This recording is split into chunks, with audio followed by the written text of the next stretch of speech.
इसको निर्धारित करती है the chemical properties of aldehyde. Chemical properties of aldehyde, इसमें हमें एल्डिहाइड कौन सा लेना है जिसमें अल्फा हाइड्रोजन ना, अल्फा हाइड्रोजन ना हो अर्थात अल्फा कार्बन ना। जैसे हम फॉर्मेल्डिहाइड को अल्फा हाइड्रोजन विहीन एल्डिहाइड क्यों कहते हैं? कारण ये है कि इसमें केवल क्रियात्मक समूह का कार्बन है बट इससे जुड़ा हुआ कोई दूसरा कार्बन नहीं है, क्योंकि फंक्शनल ग्रुप से जुड़ा हुआ। जैसे एक आपको CH3CHO लिखा जाए बॉन्ड CHO तो आपको पता है कि अल्फा कार्बन, फंक्शनल ग्रुप से पहला जो जुड़ा कार्बन होगा वो अल्फा कार्बन होगा, उससे जुड़े जो हाइड्रोजन होंगे वो सभी अल्फा हाइड्रोजन होंगे। अर्थात इसमें अल्फा हाइड्रोजन की जो नंबर है वो कितनी बच्चों? 3, बिकॉज अल्फा कार्बन से है ना 3 हाइड्रोजन एटम्स अटैच। ये अल्फा हाइड्रोजन युक्त है बट ये अल्फा हाइड्रोजन विहीन है और ये भी क्या है? अल्फा हाइड्रोजन विहीन है। देखिए कैनिजारो रिएक्शन पढ़ना है तो हम पहले ये बात कंफर्म कर ले कि अल्फा हाइड्रोजन युक्त का मतलब क्या है, अल्फा हाइड्रोजन विहीन का मतलब। इसके बाद इसे डिफाइन करना बहुत इजी। हम पहला क्रियाकारक क्या ले रहे हैं? अल्फा हाइड्रोजन विहीन एल्डिहाइड, जैसे फॉर्मेल्डिहाइड या बेंजल्डिहाइड को किसके साथ? सांद्र क्षार जैसे NaOH के साथ क्या करेंगे? गर्म करेंगे, जिससे ऑक्सीकरण और अपचयन के फलस्वरूप, यानी ऑक्सीकरण और अपचयन के बाद क्या क्या बनता है? अम्ल का सोडियम लवण और एल्कोहल। एल्कोहल कब बनता है? After the reduction. आप जानते हैं एल्डिहाइड कभी भी रिडक्शन के आफ्टर क्या देगा मालूम है? हमेशा एल्कोहल देता है, बिकॉज यदि एल्कोहल का डिहाइड्रोजनेशन करा दो, हाइड्रोजन निकाल दो तो एल्डिहाइड मिलता है। यदि एल्डिहाइड में पुनः हाइड्रोजन अटैच कर दे, रिएक्ट कर दें तो स्वाभाविक है कि एल्कोहल बनेगा, कोई डाउट नहीं इसमें। सेकंड नंबर ये है कि यहां पर sodium salt of acid after oxidation. मैं दोनों रिएक्शन आपको करा के बता रहा हूं। परिभाषा बहुत सरल है, यहां से हम डिफिनेशन बनाएंगे कि जब अल्फा हाइड्रोजन विहीन एल्डिहाइड जैसे फॉर्मेल्डिहाइड या बेंजल्डिहाइड की क्रिया सांद्र क्षार जैसे NaOH के साथ कराई जाती है तब ऑक्सीकरण और अपचयन के फलस्वरूप अम्ल का सोडियम लवण एवं एल्कोहल बनता है। इस अभिक्रिया को कैनिजारो अभिक्रिया कहते हैं। उदाहरण के रूप में लिखना है बच्चों तो बहुत सामान्य सा उदाहरण आप दे सकते हैं। फॉर्मेल्डिहाइड लेना है, 2 अणु लेना है बच्चों, HCHO प्लस हमने लिया HCHO और प्लस हमने ले लिया क्या?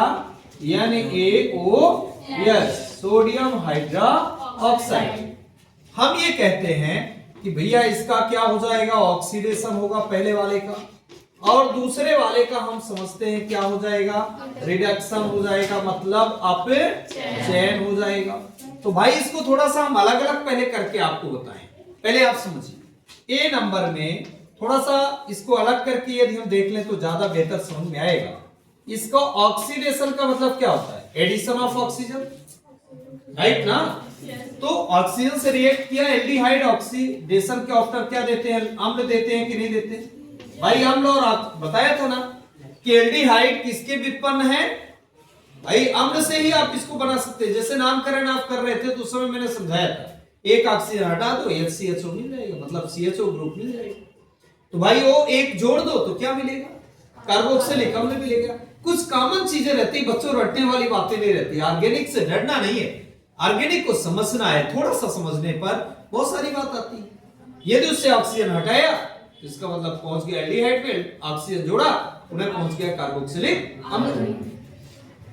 अब बच्चों एक बात मैं आपको बताने इसमें क्या जा रहा हूं कि ये अम्ल हो गया HCOOH। अब मैं इसमें डाल क्या रहा हूं? क्षार भी डाल रहा हूं। ये तो पता है ना आपको क्या है?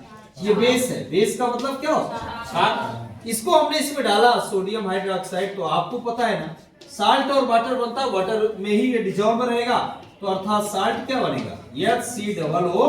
यानी ये फर्स्ट प्रोडक्ट आपको मिला कि नहीं मिला बताओ भाई? ये फर्स्ट प्रोडक्ट यहां मिल गया। अब बताओ कि मैंने दूसरा अणु ले लिया, क्या लिया? HCHO। अपचयन कराने का मतलब क्या है बच्चों? हाइड्रोजन का जुड़ना, हाइड्रोजन जुड़ेगा तो एक कार्बन वाला एल्कोहल मिलेगा, और एक कार्बन वाला एल्कोहल क्या होता है बच्चों, कास्ट एल्कोहल, जिसे आप CH3OH अर्थात मेथेनॉल। ये प्रोडक्ट क्या बन गया, बी बन गया। हम जब इसको ऐसे पढ़ेंगे तो इक्वेशन कभी भी भूल नहीं सकता है, ये बात ध्यान रखना है। हमें भूलता क्यों, हम सिंगल लाइन में ये पढ़ लेते हैं कि ऑक्सीकरण अपचयन के फलस्वरूप ये बनता है, ऐसे नहीं यार।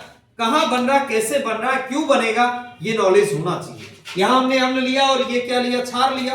अम्ल और क्षार क्रिया करके लवण बनाते हैं और पानी बनाते हैं कि नहीं, पानी में घुला हुआ है, मैंने अलग से उसको नहीं लिखा। अब देखो मैं एक साथ पूरा इक्वेशन कंप्लीट करता हूं। यहां पर हम लोग चल रहे थे, तो रिएक्शन के ऑर्डर मेरे पास पहला प्रोडक्ट जो मिला वो मुझे मिला HCOO। यहां नीचे लिख दूं क्या, थोड़ा सा ये एरो का साइन यहां ध्यान देना। ये पहला प्रोडक्ट मुझे मिला HCOO यानी, और दूसरा प्रोडक्ट मिला बच्चों क्या, CH3OH। ये एल्कोहल हुआ कि नहीं हुआ, नाम क्या है इसका बच्चों, मेथेनॉल। क्या नाम है, मेथेनॉल। और ये नाम है इसका क्या, सोडियम फॉर्मेट। क्या नाम है बच्चों, अर्थात आप रिएक्शन की डिफिनेशन समझ गए ना, इक्वेशन भी बन जाएगा। कोई डाउट है किसी को, कोई भी डाउट हो तो आप एक बार कंफर्म कर सकते हैं। देखो बैलेंस बता देता हूं, 1 हाइड्रोजन, 2 हाइड्रोजन, 3 और 4 हाइड्रोजन, 5 हाइड्रोजन। यहाँ पर 1 है और 3 और 1 4 5 है बेटा। ऑक्सीजन 1 2 3 है, यहाँ 2 and 1 3 है बेटा। कार्बन 1 2 है तो बेटा 1 2 कार्बन है, 1 sodium atom, so 1 sodium atom. This is our complete. कोई दिक्कत आपको, तो इस तरह से कैनिजारो रिएक्शन आपको पढ़ना है। एक महत्वपूर्ण अभिक्रिया है, बहुत सरल है, एक बार में आपसे बन जाएगी। ओके।